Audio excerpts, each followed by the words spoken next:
मोर जम्मू संगवारी मल्ला मोर जोहार विकीसार क्रिएशन में आप सभी का एक बार फिर से हार्दिक स्वागत है। दोस्तों, कल जन्माष्टमी थी और मैंने जन्माष्टमी सेलिब्रेट किया, तो मैं आपको दिखाना चाहूँगा कि किस तरीके से मैंने जन्माष्टमी सेलिब्रेट किया है।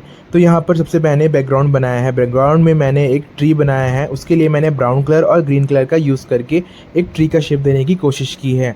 तो यहाँ पे जो पेड़ की डंडियाँ होती हैं मैंने उसको बनाया है। उसके बाद उसके ऊपर मैंने ग्रीन कलर का जो कलर होता है उसको यूज़ करके मैंने यहाँ पे एक घना ट्री बनाने की कोशिश की है। तो आप देख सकते हैं कि किस तरीके से मैंने एक बैकग्राउंड यानी कि आप कह सकते हैं एक बैकड्रॉप तैयार किया है। तो इस तरीके से यहाँ पे हमारा बैकड्रॉप जो है वो तैयार हो चुका है। उसके बाद बारी आती है हमारे पास जो हमारे विग्रह है लड्डू गोपाल और राधा माधव का जो विग्रह है वो काफ़ी दिनों से फेड हो गया था, तो मैंने उसे रिपेंट किया है। इसके लिए मैंने ब्लैक कलर, वाइट कलर और रेड कलर जो होते हैं, एक्रेलिक कलर जो होते हैं, उसका यूज़ किया है। और यहाँ पे मैंने इसे रिपेंट किया है। जहाँ जहाँ पर फेड हो गया था वहाँ वहाँ पर मैंने इसे रिपेंट किया है। और इनकी आँखों को और इनके माथे पर जो तिलक लगा हुआ है उसको मैंने कोशिश की है एक अच्छा शेप देने की दोबारा से। इस तरीके से मैंने सभी देवी देवताओं को अच्छे तरीके से रेडी कर लिया था। उसके बाद यहाँ पे आप देख सकते हैं कि किस तरीके से मैंने राधा गोविंद को भी अच्छे तरीके से पेंट करने की कोशिश की है।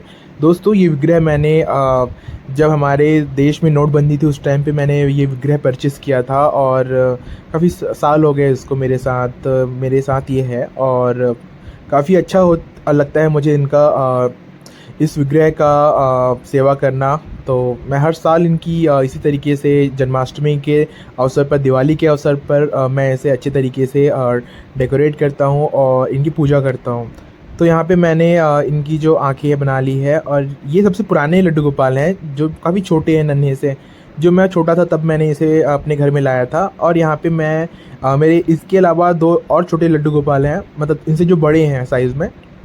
तो यहाँ पे मैंने बैकग्राउंड रेडी कर लिया है। अब यहाँ पे बारी आती है हमारे जो और डेकोरेटिव आइटम्स हैं उनको लगाने की। तो यहाँ पे 100 बार की जो प्लेट थी उसको मैंने रख दिया है। उसके ऊपर मैंने जो हमारे मनी प्लांट की जो प्लांट्स है छोटे गमले में जो मैंने ग्रो किए थे मैंने वो रख दिया है। और यहाँ पे मैंने जूही का प्लांट लिया है।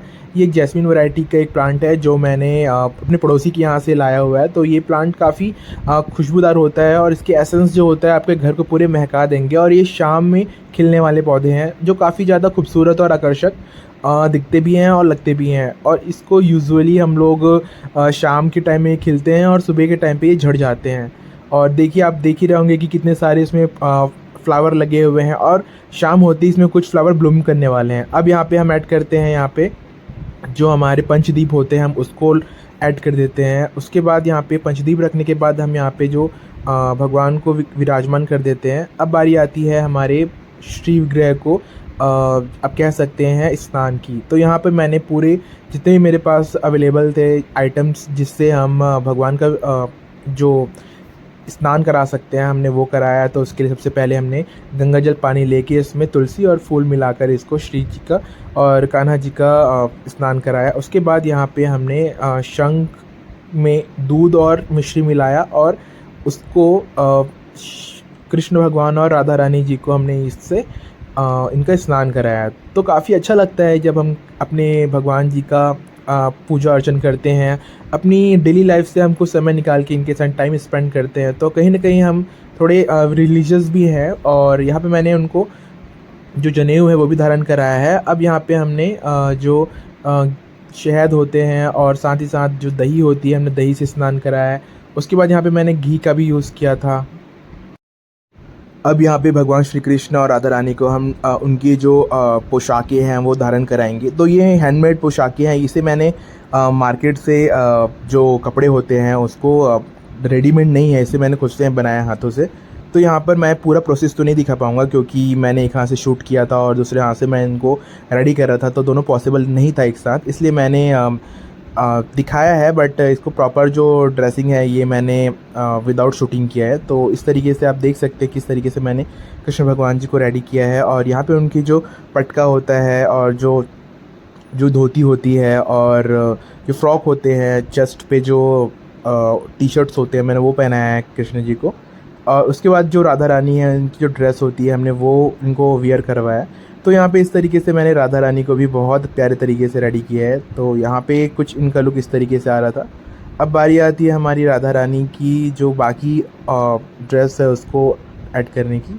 तो यहाँ पे मैंने राधा रानी का जो ऊपर का जो ड्रेस है वो आप क्या कह सकते हैं घाघरा होता है, तो ट्रेडिशनल जो एथनिक वियर होता है हमने राधा रानी को वो पहना है। ये कुछ ऑर्नामेंट्स थे जो मैंने बनाया था, ये भी हैंडमेड है, इसे मैंने बुकरम और स्टोन की हेल्प से बनाया है। तो यहाँ पे इनके जो कमर में जो कमरबंद होती है हमने वो पहना है। उसके बाद इनकी जो ईयररिंग्स होते हैं ये मैंने पहना है, और इनके अलावा और भी जो ऑर्नामेंट्स हैं हमने धीरे धीरे वो पहनाई हैं।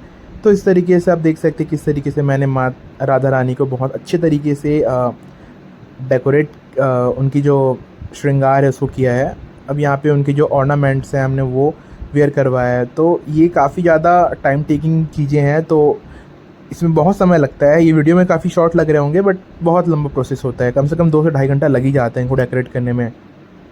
अब यहाँ पे इनकी जो माथा पट्टी और जो आप कह सकते हैं एक चंद्रिका और जो मुकुट है सब मैंने इनके हेयर में ही अटैच कर दिया था, तो ये अच्छे से लग नहीं रहा था। तो मैंने दोबारा से फिर इसको अलग से निकाल के इसको अटैच किया, तब थोड़ा सा परफेक्शन आया बोल सकते हो आप लोग। तो इस तरीके से मैंने राधा रानी का जो श्रृंगार है उसे किया। ये सारे हैंडमेड है, मैंने इसे मार्केट से परचेस नहीं किया है।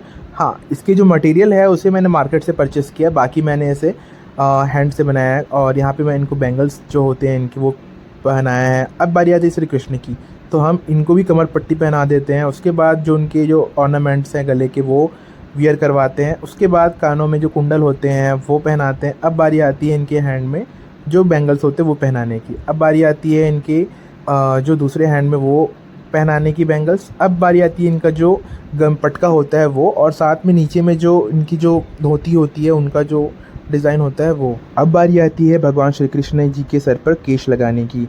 उसके बाद यहाँ पे हम उसके मुकुट और पगड़ी को ऐड कर देंगे, और यहाँ पे हम इनका एक जो राजा वाला लुक होता है हम वो लगाएंगे। इस तरीके से हमारे जो श्री कृष्ण हैं जो काफ़ी ज़्यादा अट्रैक्टिव लग रहे थे, साथ साथ हमारी राधा रानी। इस तरीके से हमारी जो पूजा है वो भी संपन्न हुई थी कल की। तो दोस्तों ये वीडियो आपको कैसा लगा? अगर ये वीडियो आपको थोड़ा भी अच्छा लगा तो प्लीज़ आप मेरे इस चैनल को एक लाइक कर दें, और साथ साथ इस चैनल को सब्सक्राइब कर दीजिए आगे की मोर अपडेट्स के लिए। धन्यवाद।